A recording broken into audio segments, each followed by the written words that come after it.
Kasih karunia dan damai sejahtera Allah Bapa kita dan anaknya Tuhan Yesus Kristus menyertai saudara. Amin. Shalom, saudaraku yang terkasih di dalam nama Tuhan Yesus Kristus. Senang bisa menyapa saudara di tempat saudara berada hari ini dalam dimensi yang berbeda, tetapi dalam dunia yang sama. Sebagai insan yang diciptakan untuk Tuhan, sebelum melakukan rangkaian aktivitas kita pada hari ini, marilah kita mengawalinya dengan memuliakan Tuhan lewat pujian kita dan mendengarkan firman Tuhan.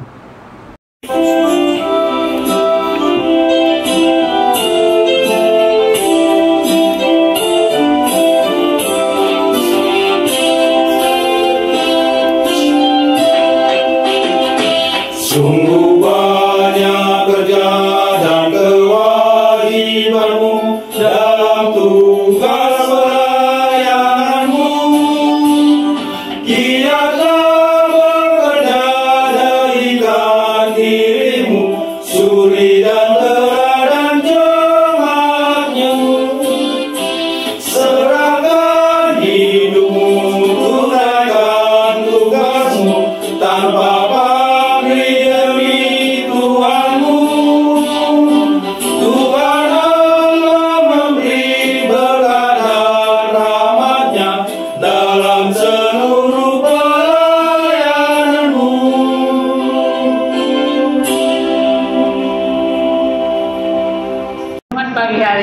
diambil dari Rom 12 ayat 5. Demikian juga kita, walaupun banyak, adalah satu tubuh di dalam Kristus. Tetapi kita masing-masing adalah anggota yang seorang terhadap yang lain.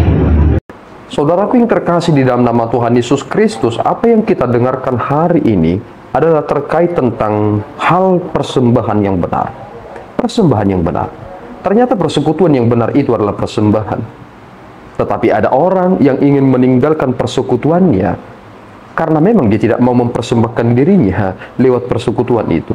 Kita perlu memahami satu hal, bahwa belakangan ini akan banyak upaya ingin menggabungkan banyak agama.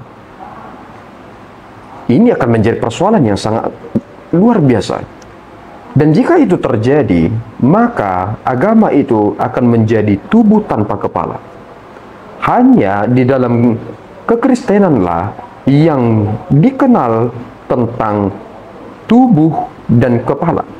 Bahwasanya gereja itu memiliki kepala, yakni Kristus. Kita semua ternyata berpusat pada Kristus. Kita adalah alat untuk memenuhi tujuannya. Jika kita dicipta untuk memenuhi tujuannya, maka apa yang kita kerjakan itu adalah konsep tentang persembahan yang sesungguhnya. Masalahnya adalah kita tidak memahami dan tidak menyadari bahwa Tuhan menciptakan kita berbeda. Dalam perbedaan itulah kita akan sama-sama mewujudkan kerajaan sorga, kerajaan Allah itu di dunia ini.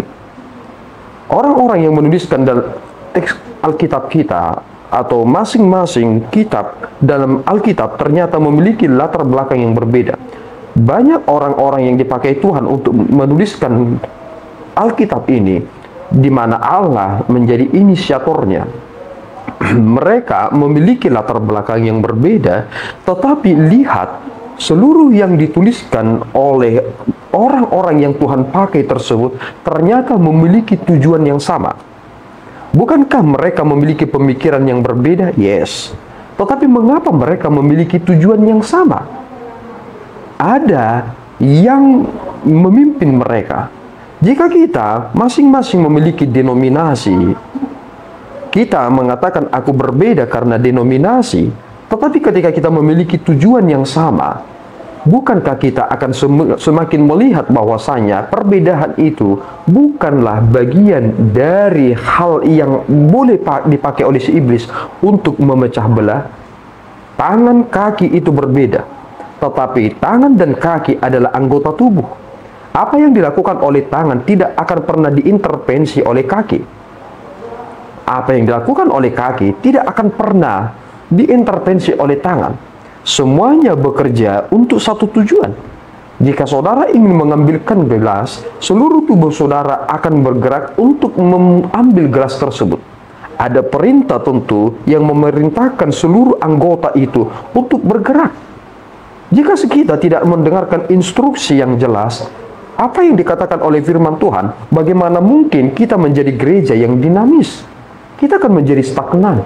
Atau bahkan seperti yang dikatakan dalam kitab Wahyu, kita akan menjadi gereja yang suam-suam kuku.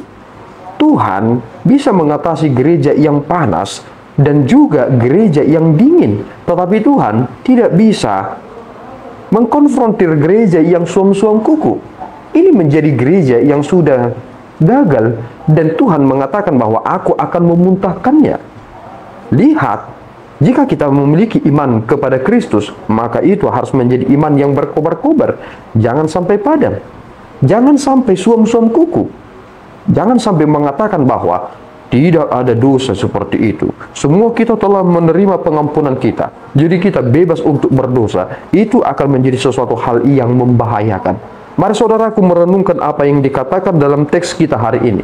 Meskipun banyak adalah satu tubuh di dalam Kristus, meskipun kita masing-masing adalah anggota yang seorang terhadap yang lain, kita adalah milik Kristus. Luar biasanya, ternyata jemaat di Roma itu menjadi gambaran tentang inklusivisme. Ketika mereka telah berada di dalam Kristus, akan ada pendamaian di sana. Paulus ternyata melihat itu terkait tentang iman mereka. Orang Kristen dari Yahudi dan orang Kristen non-Yahudi, mereka berada di dalam satu gereja yang sama. Ketika mereka dapat duduk bersama, tidak dibenturkan dengan legalisme, mereka hidup di dalam anugerah penyertaan Tuhan. Bukankah ini menjadi gambaran terkait tentang gereja gereja yang kudus dan bahwasanya kita adalah satu di dalam tubuh Kristus.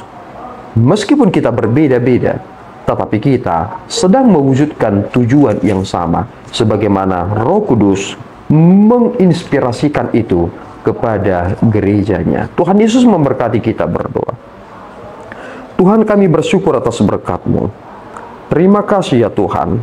Perbedaan itu bukan untuk mengukur kelemahan dan kelebihan, tetapi perbedaan itu adalah bagian di mana Tuhan merencanakan sesuatu hal yang dicapai bersama-sama.